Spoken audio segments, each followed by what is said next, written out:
आज Doubtnut app download करें।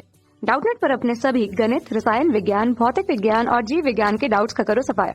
बस प्रश्न की फोटो खींचो, एक ही प्रश्न को क्रॉप करो और तुरंत वीडियो सोल्यूशन पाओ। अभी डाउनलोड करें। हेलो, प्रश्न इस प्रकार से है कि हमसे पूछा गया है कि हाइड्रोजन परमाणु की बामर श्रेणी की अधिकतम तरंगदैर्घ्य कितनी होगी। हमें रेडबर्ग नियतांक का मान दे रखा है 10⁷ मीटर इनवर्स। हमें 4 विकल्प दिए गए हैं 720 नैनोमीटर, 520 नैनोमीटर, 700 नैनोमीटर और 400 नैनोमीटर। तो हमें बताना है कि इन विकल्पों में से कौन सा विकल्प हमारा सत्य है। तो देखिए, इस प्रश्न को हल करने के लिए हमें हाइड्रोजन के जो श्रेणियां हैं उनके लिए रेडबर्ग समीकरण को जानना जरूरी है। तो इसके लिए हमें रेडबर्ग समीकरण जाननी जरूरी है। रेडबर्ग समीकरण कहता है कि जो तरंगदैर्घ्य है 1/λ वो बराबर होता है RH ब्रैकेट में 1/n1 का वर्ग माइनस 1/n2 का वर्ग। तो n1 जो है वो निम्न ऊर्जा स्तर है और बामर के उसमें ये n1 जो है वो होता है 2, और जबकि n2 जो है वो हमारे पास जो यहाँ पर रहता है वो 3 या 4 या 5 या 6 वगैरह वगैरह होता है। इस तरीके से आगे चलता हुआ चला जाता है, यानी कि कोई भी उच्च ऊर्जा स्तर से द्वितीय ऊर्जा स्तर में इलेक्ट्रॉन जब वापस आता है तो उस समय पर हमारी बामर श्रेणी की रेखाएं निकलती हैं। तो और रेडबर्ग नियतांक हमें RH इन्होंने दे रखा है 10⁷ मीटर इनवर्स, और हमें पूछ रखा है कि जब ये संक्रमण होगा तो कितनी तरंगदैर्घ्य यहाँ पर आएगी। जब इलेक्ट्रॉन ऊपर जाएगा तो इतनी तरंगदैर्घ्य अवशोषित होगी, जब इलेक्ट्रॉन वापस आएगा तो इतनी तरंगदैर्घ्य की विकिरण उत्सर्जित होगी। तो देखिए, अब हमसे यहाँ पर पूछा गया है अधिकतम तरंगदैर्घ्य। देखिए, अधिकतम तरंगदैर्घ्य तब आता है जब न्यूनतम ऊर्जा हो। अधिकतम तरंगदैर्घ्य हमारा तब आएगा, यानी कि तब हमें मिलेगी जिस समय पर हमारी न्यूनतम ऊर्जा हो।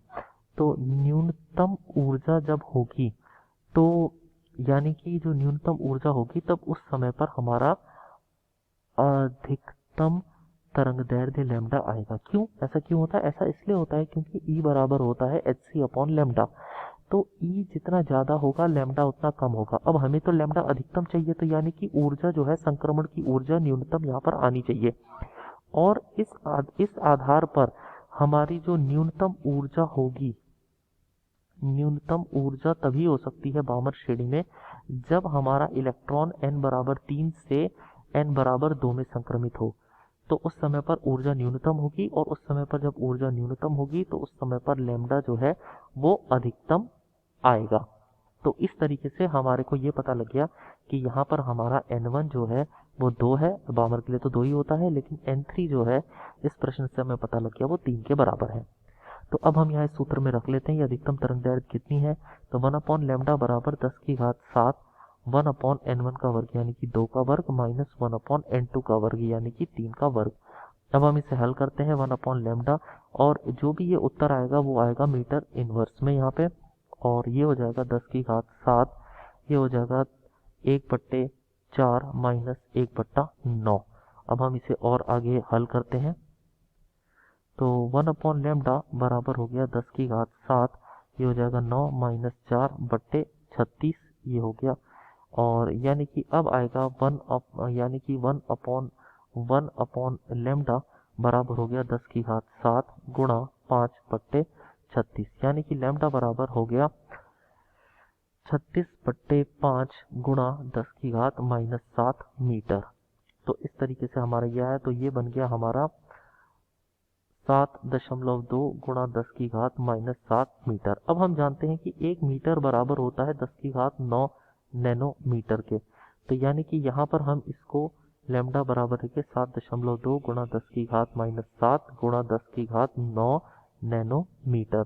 तो अब हम यहाँ पर इसको हल कर देंगे, तो ये हो जाएगा लैम्डा बराबर 7.2 गुणा 10⁻2 नैनोमीटर, यानी कि सीधे सीधे हमारा उत्तर आया 720 नैनोमीटर।